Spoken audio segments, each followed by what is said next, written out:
hasn't slept. Hey guys, welcome to Split. Today we're talking about the XREAL Air AR glasses. Now they do look pretty cool and they can almost pass for regular glasses depending on the angle you're looking at them from, but they are AR glasses that project the screen onto your face. While they do have this nice form factor that, like I said, make them convenient to carry around, they do have some drawbacks that prevent them from being great. Let's talk about it.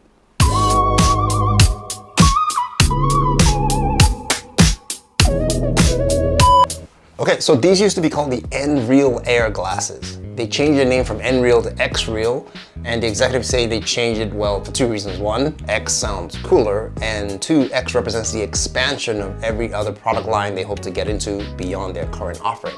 When you get this pair, in the box you get, it's been a long time. What do we get in the box again? In the box, you get the AR glasses inside the case, a cover to black out your surroundings, a prescription lens frame, and 2 extra nose pads. The glasses themselves look like a pair of Ray-Bans that have gained weight. So how do they work?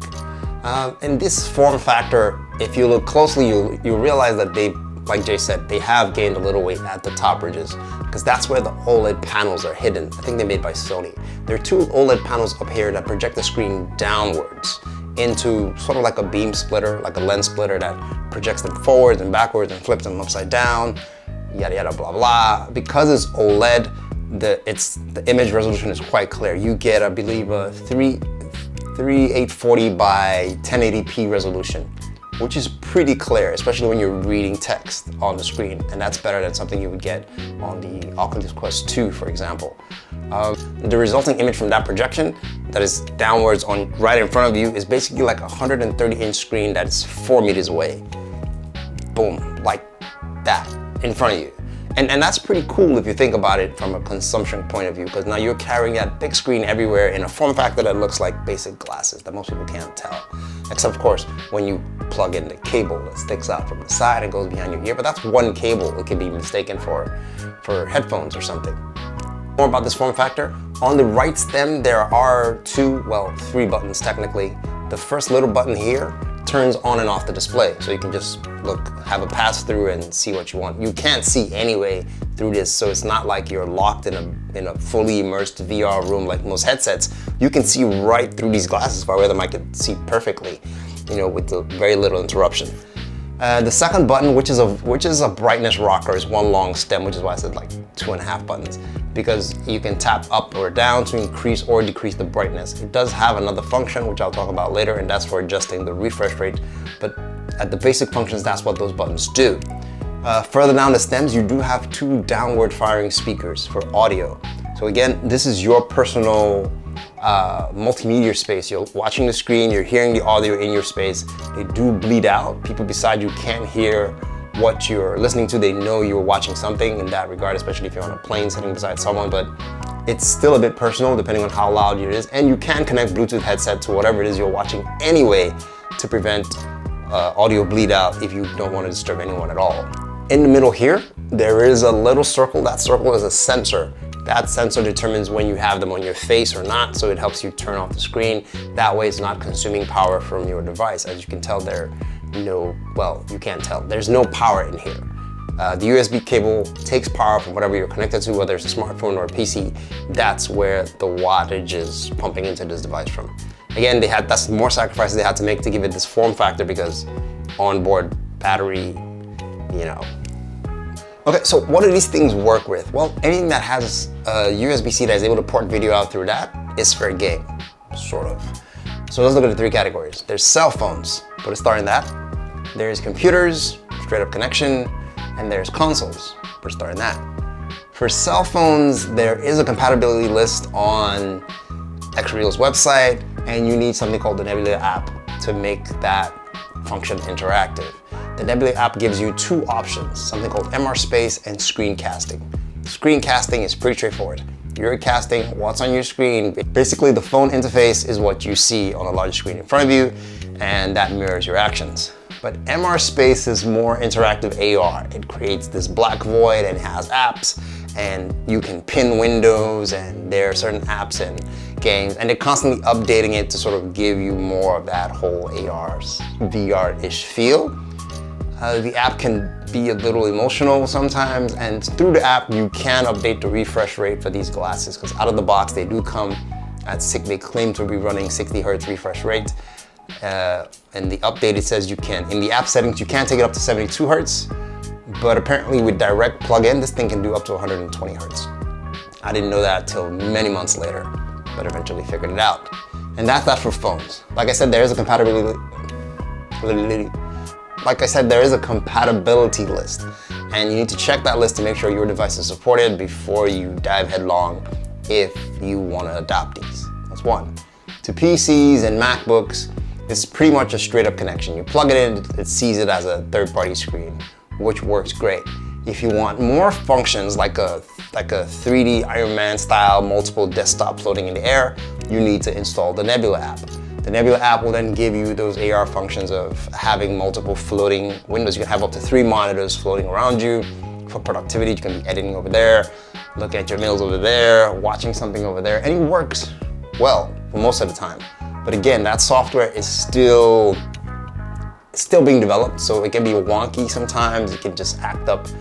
And I noticed recently with the recent Mac OS update, it broke the AR desktop for this, so that stopped working. I'm not sure if it's working yet, but I checked the forums and they're working on it. But for PC, it works just fine. And those are the caveats for mobile and computers. For consoles, again, some of this will work straight up. Things like the Steam Deck, the ROG Ally, you plug in this USB-C cable to the top, boom, they will work. Good refresh rate, works nice, at least you get that 120. It's enjoyable, especially if you're on a plane or in a train or in a bus and you just want your space. Some people who are far away may not know what you're doing, but if they look at a certain angle, they will see sort of like screens reflecting on what you're watching. But for that, to prevent that, they have given you a cover, right? If you just want that total privacy. And that cover clips on the front, and then they become totally blacked out. So no one can see any reflection of what it is you're watching or doing. But then you just look like Matt Murdock. You can't see at all because wondering what you're looking through. But yeah, they should mind their business. Bottom line, that's cool. That works. So we talked about phones, we talked about computers, we talked about consoles. The consoles that aren't direct plug and play, things like the Nintendo Switch or your PS5, they require an adapter, and you can buy one for this thing that lets you plug in the USB-C on one end and plug in the HDMI on the other, and boom, it'll work. And that solves that problem. A bit of an extra connection, but at least you still get to get your privacy without disturbing, especially if you're struggling for screens at home, or you live in a place where there's not enough TVs to use for your personal gaming. This comes in handy, and it's still in your space with your own audio, like I said. So it's basically your own multimedia center in a convenient form factor, which is cool. So the pros, the form factor, well, obviously a big pro. You're not carrying a big headset on your head to get that immersive thing. It's basically, they can almost pass, like I said, like regular glasses, and not for this cable sticking out, which you can just sort of fling to your back and no one knows that you're doing anything in there. Give you that old school Cyclops look. But now that we're talking about Cyclops, what's up with that guy? Why does he miss a lot? Isn't he shooting at what he can see? And technically, if you've seen it, shouldn't you hit it? It needs to be able to move out of the way super quickly for you to miss it. And even if it moves out of the way, if you can follow it, shouldn't you be able to hit it? Cyclops, let's talk Marvel, we need to talk about something, because he misses a lot. The simple plug and play mechanics is also a plus. Like I said, you stick this in there, boom, you're good to go. It's basically portable 120-inch TV in your pocket. The cons. So there is no power pack. So this thing is mulching power from whatever it is you plug it into. Don't get me wrong, there's not that much. I did like a real life testing it was the Flip 5. With the Flip 5, I watched an almost 2-hour video, and from 100%, it took about 29% battery life. That's what this was absorbing. I think it takes about 1.5 to 1.9 watts. And that's not too bad, in considering that if you just did that on the phone alone, you'd still be somewhere in that region anyway. So not so bad, it's not really sucking up the power. And besides, there is a solution they came up with for an external power pack of its own. If that bothers you, I believe it's called the X-Beam, this old iPod looking thing. But we'll do a video about the pros and cons of this thing later, because I think we've talked too much in this video already. What else? The default rate out the box is 60 Hertz, especially if you're using interconnected stuff and you're not plugging directly. You can adjust it by holding up the brightness button, holding it for about 3 seconds, it'll beep twice, and that takes you to 72 Hertz. But every time you get out of that software on your phone, you have to do it again because, again, there's no battery, so it doesn't remember that setting. There's not that bright, especially in broad daylight. You need that clip to cover up completely, and even then you still have light bleeding out the side.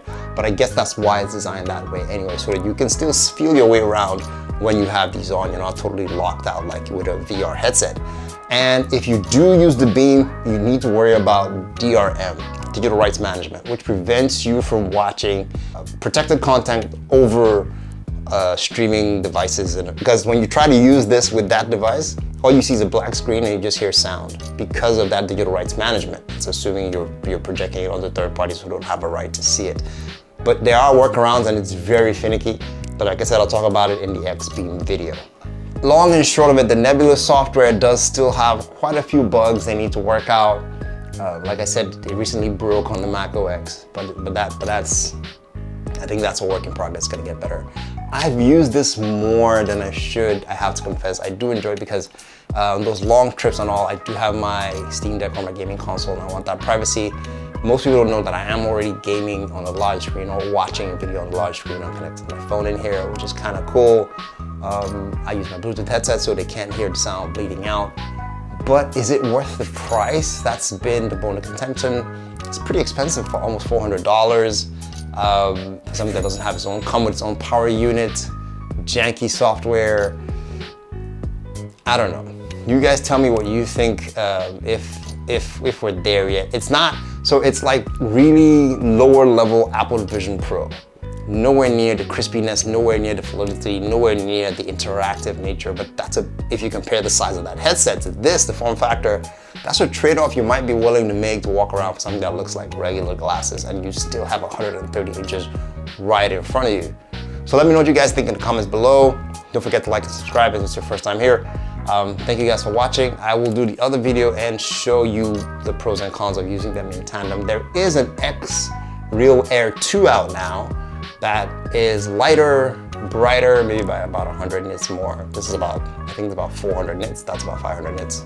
Not so sure, I can't really tell because I'm looking through translucent glass, so it's hard to judge. And it's supposedly better, but that's what I think. Let me know what you guys think in the comments below. I will see you in the next video. Take care.